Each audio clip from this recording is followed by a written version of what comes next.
Hello, hi guys! Magandang hapon sa inyo lahat. This is Jim from Masagari Channel, a faith healer, also mata reader. So ngayong hapon, natutugyan natin na nagsabihin sa iyo ng ating mga gabay. This is weekly gabay for the month of October 25 hanggang October 31 for the sign of Aries. So Aries, welcome to my channel. Ano kayang messages, advices, and spirit guides ang ating masasaga for today's video? Kanina naman kayang energy or kaganapan sa buhay ng mga Aries signs ang ating mga hagilap. So guys, this reading is a general reading lamang, hindi lahat makaka-resonate. Kung hindi lamang pa makaka-relate sa inyo, and comment down below kung kaninong energy ang ating nasagap. And of course, maraming salamat sa walang sawang pagsuporta sa aking channel. Lalong-lalo na hindi nag-skip ng ads. Naway pagpalain kayo ng Diyos at may kapal. Siksik-liglig nag-uumapaw manambalik sa inyong biyaya. Maraming salamat po. Umpisa na natin ang laban. For the sign of Aries. Angel Spirit messages for the sign of Aries. There's an emperor. Okay. Be mature, and there's a boss. No? There's a boss. And of course, there is a six of cups. Okay. There is a past person. Okay. It's either a friend. Okay. Sinasabi dito, kailangan maging mature ka na, no? And of course, kailangan, bago mo tanggapin yung isang offer, kailangan mo i-analyze or visualize yung bagay-bagay. At kailangan mo maging optimistic sa sarili mo, no? Hindi, iwasan ang pagiging nega. And of course, there is a Nine of Pentacles. Security about sa finances, no? Kailangan maging wise ka this time. Additional messages. And of course, there's a Nine of Wands, no? There's a final push. May mga bagay na kailangan mong gawin at may mga bagay na kailangan mong intindihin or something. Kumbaga, kailangan maging secure ka sa lahat ng bagay, no? Kahit na pagod, kahit na hirap, kailangan mong gawin. And of course, sinasabi dito, there's a Nine of Cups. There's an offer, a proposal, an email, messages, or apologies, no? There's an offer for you, no? Maraming offer na klase kasi ito eh. And additional messages, there's a Four of Pentacles. Reevaluate or analyze, no? Kumbaga, mag-budget ka pagdating sa finances. So, what is the Emperor? What is this Emperor? There's a Four of Wands. There's a celebration. Kumbaga, magkakaroon daw kayo ng celebration with your friends. And of course, sinasabi dito na maging mature ka sa lahat ng eksena. No? Kumbaga, itong eksena na to, kumbaga sinasabi sa'yo dito, kailangan maging mature ka sa lahat ng bagay. Kasi there's a success coming in for you. Either there's a boss, ako nakikita na baka mayroon kayong, kumbaga na pagtagumpayan with your boss. No? Kaya baka magkaroon ka ng public recognitions or something na promotions. So, what is the Six of Cups? There's a Queen of Cups. There's a healing. No? Move on ka na dito for your past person. So, let's see what is the Nine of Pentacles. And because there's the Lovers. So, magkakaroon ka na raw ng love life dito. And because, kumbaga, ang isip nitong tao na makikilala mo or taong nagkakaroon na kayo ng communication rather, no? Kumbaga, secure kayo. And of course, kumbaga, business-minded tong tao na to, no? Or, kumbaga, marunong siya mag-isip pagdating sa finances or resource of income. Kumbaga, matalas ang isip niya. And of course, marunong siya humawak ng pera. So, what is the Nine of Wands? So, there's a judgment. There's a wake-up call, no? Awakening for you, no? Na, kumbaga, walang titigil. Kahit pagod na, no? Mahabang na dito ka na sa cycle ng eksena, no? Kumbaga, kailangan mong samantalahin ang kaganapan sa buhay mo na tuloy-tuloy, no? So, let's see what is additional Nine of Cups. Because there's the word card. Some of you may trouble, or some of you there's an email may email ka na messages for your boss na kumbaga may business trip or something, baka mag-iibang bansa ka or something ganon. Basta there's a trouble. So what is the Four of Pentacles? There's a star card. Kumbaga pinangarap mo lang na magkaroon ka ng 8 digits, 7 digits from your bank. So this is it na magkakaroon ka nga ng 7 to 8 digits, no? Kumbaga tuloy-tuloy mo lang, magkakaroon ka ng healing pagdating sa finances. Makakaipon ka, makakapag-savings ka na. And because there's an Emperor and the Four of Wands, there's a Six of Swords, there's a transition, na makakaalis ka na sa sitwasyon. So, what is the Queen of Cups. So, there's a Five of Swords. So, there's a self-sabotage. Kaya maging aware ka sa decision mo, ha?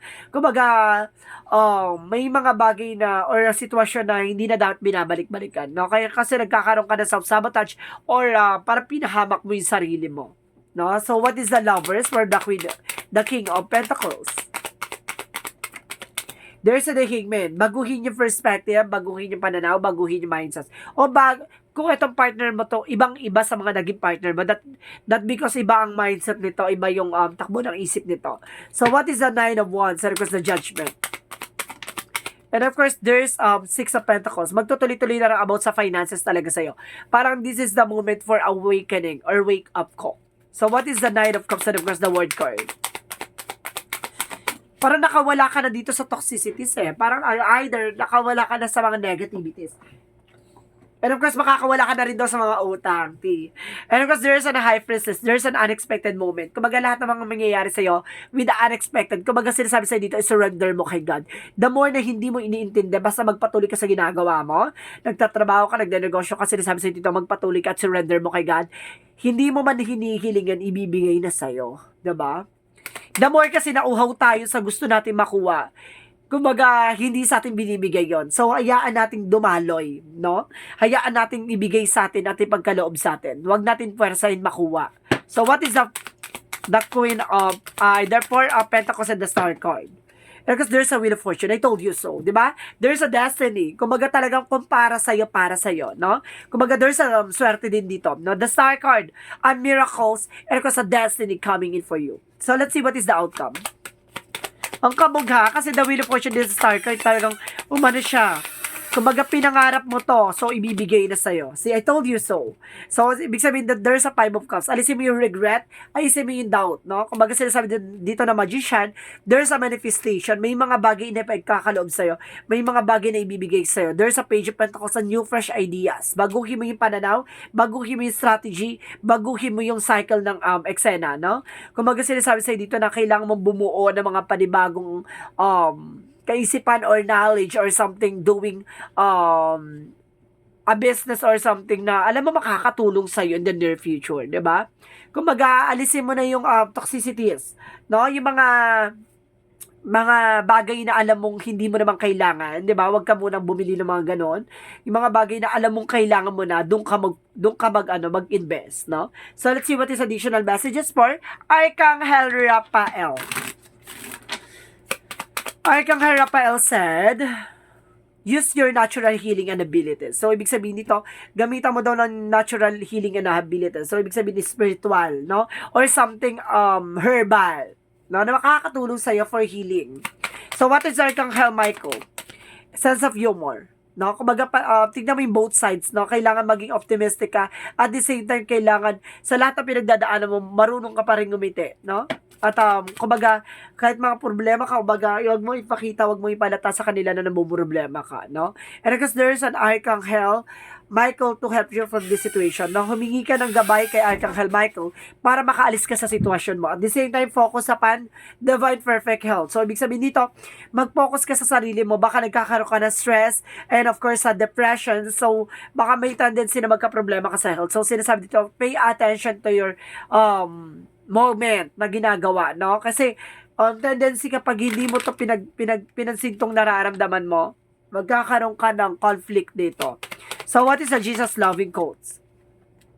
Sinasabi ni Jesus dito, seek the first the kingdom of God and His righteousness, and all things shall be added to you. So, ibig sabihin dito, ipapakita muna sa'yo ni God kung anong kaganapan sa buhay mo, no? Bago niya ibigay sa iyo yung karapat-dapat na para sa iyo. Kumbaga there's a lesson, 'di ba? Kumbaga bago mo niya ibigay sa iyo yung right thing, no? Kailangan mo munang maranasan at ma-experience lahat ng kaganapan sa buhay mo na babaunin mo, no, sa mga susunod na henerasyon o sa mga susunod na araw o panahon mo. 'Di ba? Kasi natuto ka na, may mga bagay na pagdadaanan ka na mabibit-bit mo 'yon in the near future. Nandito sa Archangel Uriel, parang bigla nagparamdam sa ating Archangel Uriel about sa finances na makaka-recover ka na raw. Sa mga utang na mga about sa finances, makaka-recover ka na. Gumalaw yung kamay niya. So, maibig sabihin dito na binibigyan tayo ng actions ni Archangel Uriel na makakaalis ka na sa sitwasyon. So, let's see what is additional messages. And of course, there's an honesty. Kailangan mo maging tapat at totoo sa sarili mo, no? And of course, there's a denial, no? May mga bagay na yung takot natin, pangamba natin, no? Minsan, kailangan natin, kumbaga, i-replace or palitan ng awareness, no? So, let's see what is the Romance Angels.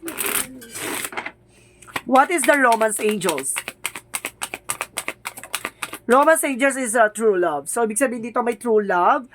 May pag-ibig talaga na darating sa buhay mo, hindi dahil para pakiligin ka. It's for a long-term relationship. So, what is the Monsology? Monsology is a represent for the end of the cycle approaches. So, tatapusin na raw ni God. Tatapusin na ng angel spirit yung mga pighati paghihirap mo. And of course, there's your commitment is being tested. So, ibig sabihin pagdating sa relasyon, kumbaga ay subok na raw pala, no? So, let's see what is additional messages. And of course, there's a speaker. O, so, ibig sabihin dito, kumbaga marunong kang makinig, no? Sa mga bagay o paalala sa'yo. And of course, there's a sensitivity. Kailangan maging sensitive ka sa lahat ng kaganapan sa buhay mo. Kasi there's an red flag or there's an signs of synchronicities na kailangan mo mag-pay attention sa paligid mo, no? Na para hindi ka na dito na-aabuso. And of course, there's an appreciation. Marunong ka magpasalamat sa mga maliliit na bagay na pinagkakalob sa'yo. And of course, there's a broken-hearted. Some of you nakaranas ka na ng pain from heartache, from heart pain, maraming uri ng heartbroken, no? So, let's see what is additional messages. There's a messenger. Serious energy is bringing harmony and balance. Kailangan, kumbaga, binibigyan ka ng mensahe dito na magkaroon ka ng balanse. Emotional, practical, and spiritual. So, let's see what is additional messages.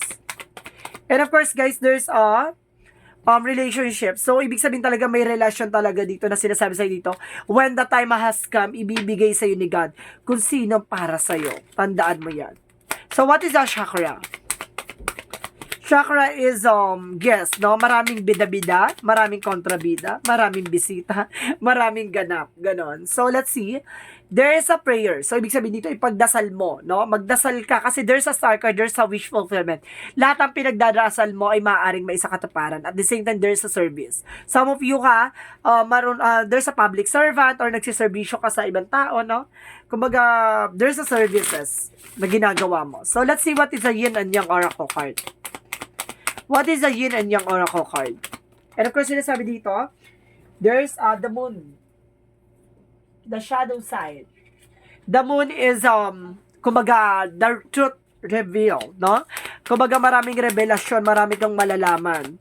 At the same time, there's a third party involved. My goodness. May third party involved daw, kaya nagkaroon ng, kumbaga, separation. At the same time, twin flame, no? Kumbaga, itong tao na to, babalik to, hindi dahil saktan ka ulit para mahalin ka na, no? Parang natuto na siya at kumbaga, napagtanto niya yung mga pinagdaanan niya, kumbaga, yung mga bagay na nangyari sa kanya na ikaw ibang-iba ka sa mga taong nakasama niya o minahal niya. Ganon. Ganda mo dyan, T.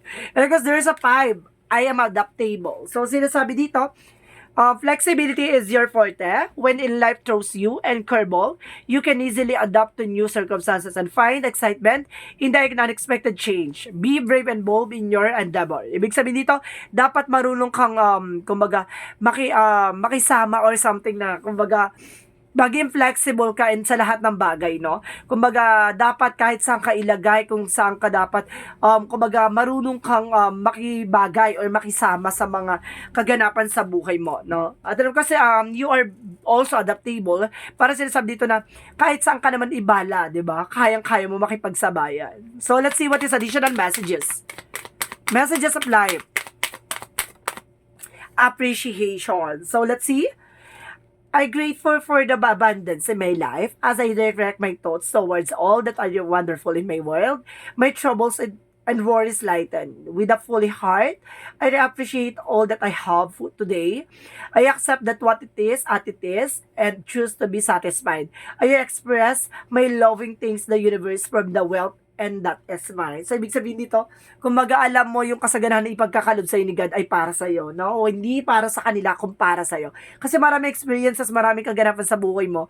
Even sa journey tinatahak mo ngayon, kumbaga, maraming problemang nagdaan sa relasyon, sa pagsasama, sa sa pera, no? Kumbaga nabaon sa utang, kumbaga unti-unting nakaka-recover. Best lesson is, kumbaga wag mong pangunahan ng mangyayari. Hayaan mong dumaan, no? Hayaan mong dumaloy. Parang pagdating sa pera, no? Wag mong pangunahan na may mga darating na pera sa'yo. Wag mong ipangutang, wag mong ibili, wag mong kumbaga ipangutang yung mga bagay-bagay bago mo makuha isang bagay na yun. Kailangan mong antayin dumating, no? Wag kang maging padalos-dalos, wag mong madaliin. Katulad sa pag-ibig, no? Kumbaga, wag mong hayaan kumbaga, pwersahin yung isang tao para mahalin ka. Hayaan mong mahalin ka niya on your own, 'di ba? Sa flaws mo, lahat ng mga bagay na pangit at maganda sa iyo dapat mahal ka niya. Who you truly are, no? And of course, maraming salamat guys. This is a weekly gabay for the month of October 25 hanggang October 31 for the sign of Aries. This reading is a general reading lamang, hindi lahat makaka-resonate. Kunin lamang po ang makaka-relate sa inyo and comment down below kung kaninong energy ang ating nasagap. And of course, maraming salamat sa walang sawa pag-suporta sa aking channel. Lalong-lalo na hindi nag-skip ng ads. Saway pagpalain ko ng may kapalat siksik digdig nag-uuma po ang bumalik sa inyo na blessings. Maraming salamat guys and see you in the next video. Bye-bye and babush.